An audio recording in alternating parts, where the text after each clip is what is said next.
ఒంటి మీద తెలివి లేకుండా అంత దీర్ఘంగా ఏం ఆలోచిస్తున్నారు? కనిష్క చేసే ప్రయత్నాలు చూస్తూ ఉంటే, ఆ వైశాలి ఠాకూర్ వాదించే విధానం చూస్తూ ఉంటే అమ్మా నాన్న శాశ్వతంగా ఇక జైల్లోనే ఉండిపోతారేమో అనిపిస్తోంది లలిత. ఎండలో చెమట పట్టకుండా ఉంటుందా, వానలో బట్ట తడవకుండా ఉంటుందా అన్నట్టు ఆ పైవాడు ఆల్రెడీ ఒక రాత రాసేశాక దాని ప్రకారం జరగకుండా ఉంటుందా? అత్తయ్య మావయ్య జైల్లోనే ఉండాలని రాసిపెట్టుంటే ఇక జైల్లోనే ఉండాలి. దానికి మనమేం చేస్తాం చెప్పండి?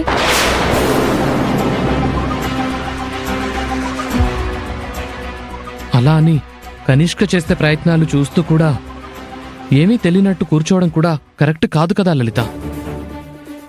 మీరు చెప్పినట్టు ఆలోచిస్తే వీళ్ళందరితో పాటు మనం కూడా కనిష్కతో ఫైట్ చేయాలి. దానివల్ల మనకొచ్చే లాభమేమైనా ఉందా? లేదు లలిత, కనిష్కతో ఉంటే నాకు భవిష్యత్తు ఉంటుంది. భవిష్యత్తులో ధైర్యంగా బతకగలననే నమ్మకం వస్తుంది. కానీ అమ్మా నాన్నలకు శిక్ష పడుతుంటే ఏం చేయలేకపోవడం మాత్రం చాలా బాధగా ఉంది. ఒక వయసు వచ్చిన తర్వాత ఏ మగాడికైనా తన భార్యా పిల్లలే ప్రపంచం కావాలి. తన భార్యా పిల్లలతోనే భవిష్యత్తు నిర్మించుకోవాలి. ఇప్పుడు మనం ఆలోచించాల్సింది మన గురించి, మన పిల్లల గురించి, అత్తయ్య మావయ్యల గురించి కాదు. అది కాదు లలిత. ఏమండి, మీ అమ్మా నాన్నకి ఇలాంటి గతి పట్టాలని మేమేమి కావాలని కోరుకోలేదు కదా. వాళ్లే అనవసరమైన ఆర్భాటాలకి పోయారు. కనిష్క ఆపుతున్నా ఆగకుండా వీరభద్రస్వామి ఉత్సవం జరిపిస్తానని వెళ్లారు. వాళ్ల గోతులు వాళ్లే తీసుకుని అందులోనే ఇప్పుడు పడ్డారు. దానికి మనమేం చేస్తాం?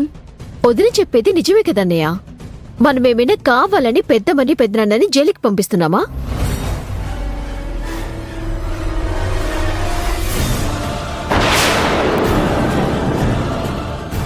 ఎవరు చేసుకున్న పాపం వాళ్ళని వెంటాడుతుంది అంటారు కదా. పెద్దమ్మ పెద్దనాన్న ఇప్పుడు ఏం పాపం చేసుకున్నారో అది ఇప్పుడు ఇలా వెంటాడుతుంది అనుకోవటం తప్ప మనమేం చేయగలం?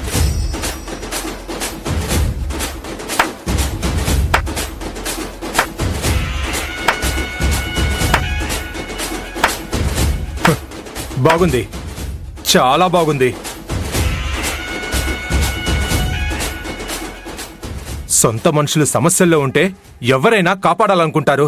కానీ మీరు సొంత మనుషులను కూడా చూడకుండా సమస్యల్లోకి మీరే నెట్టేస్తున్నారు. అలా మాట్లాడతారేంటండి? పెద్దమ్మని పెద్దనాన్నని మేమేమైనా పోలీస్ స్టేషన్ కి పంపించామా? మేమేమైనా వాళ్ళ మీద నేరారోపణ చేశామా? మీరు నేరారోపణ చేయరు. అలా అని మనుషులు మునిగిపోతుంటే రక్షిద్దామని చేయి కూడా అందించరు. బావా, వాళ్ళు నీకు అత్తమామలు కాకముందే నాకు అమ్మా నాన్నలు. వాళ్ళ కేసులోంచి బయటపడాలని నాకు మాత్రం ఉండదా? అలాంటి గొప్ప కొడుకువే అయితే అత్తయ్యని మావయ్యని ముప్పు తిప్పలు పెడుతున్నా ఆ కనిష్క తోకబట్టుకుని తిరిగేవాడివి కాదు. మీరందరూ ఎలాంటి వాళ్ళంటే బతికుండగానే పీక్కు తినే రాబందుల్లాంటి వాళ్ళు.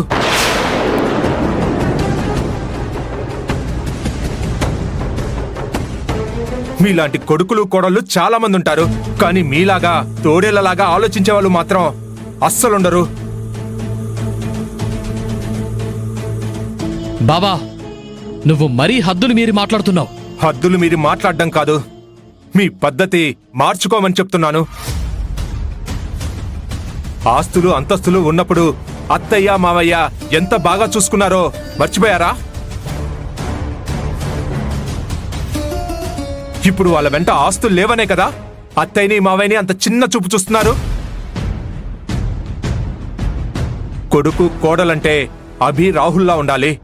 పాపం అత్తయ్య మావయ్య కోసం వాళ్ళు ఎంతలా కష్టపడుతున్నారో. అత్తయ్యని మావయ్యని విడిపించడానికి ఎన్నో రకాల ప్రయత్నాలు చేస్తున్నారు. గోడ మీద పిల్లిలాగా బతకడం ఆపేయండి. సొంత మనుషుల కోసం కాస్తైనా ఆలోచించడం నేర్చుకోండి.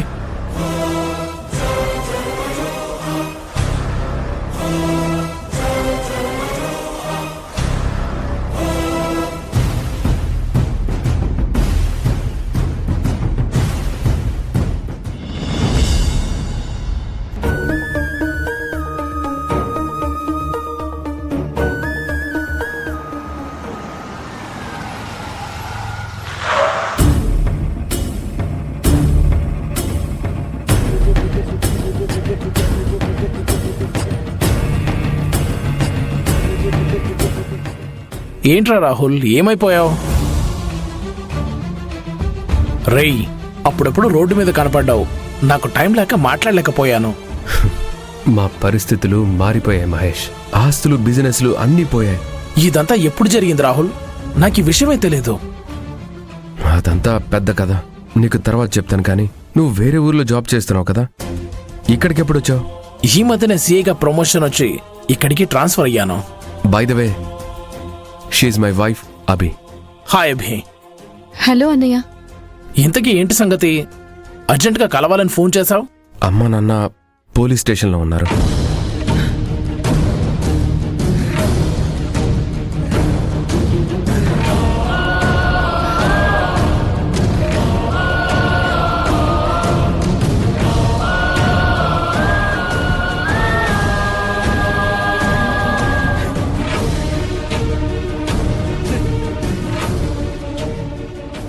నీ ల్యాప్టాప్ ఒకసారి ఇస్తే ఈ ఫుటేజ్ డీటెయిల్స్ చూద్దు.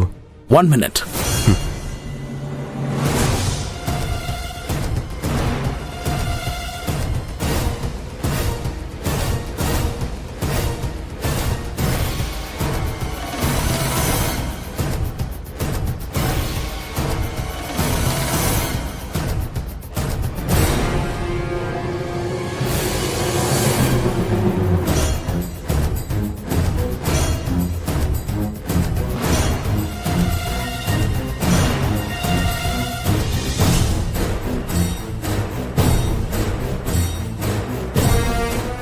ఇప్పుడు నాకు నీ హెల్ప్ కావాలి.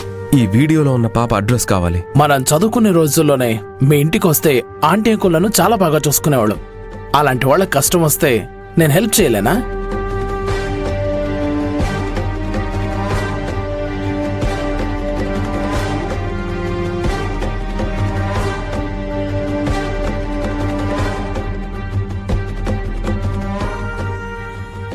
జస్ట్ 2 నిమిషాలుండు, పాప డీటెయిల్స్ అన్ని నీకు వస్తాయి. సరైన టైంకి నువ్వు హెల్ప్ చేయకపోతే చాలా కష్టం అయ్యేది. ఫ్రెండ్స్ అన్నాక చిల్ అవ్వడానికే కాదు కదరా ఉండేది, ఇలాంటి టైంలో హెల్ప్ చేయడానికి కూడా ఉండాలి. థ్యాంక్ యూ సో మచ్ రా.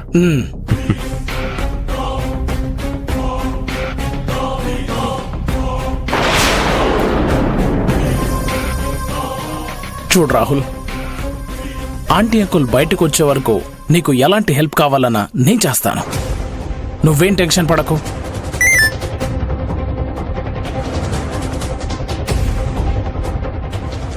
రాహుల్, అడ్రస్ దొరికింది, పదండి వెంటనే అక్కడికి వెళదాం.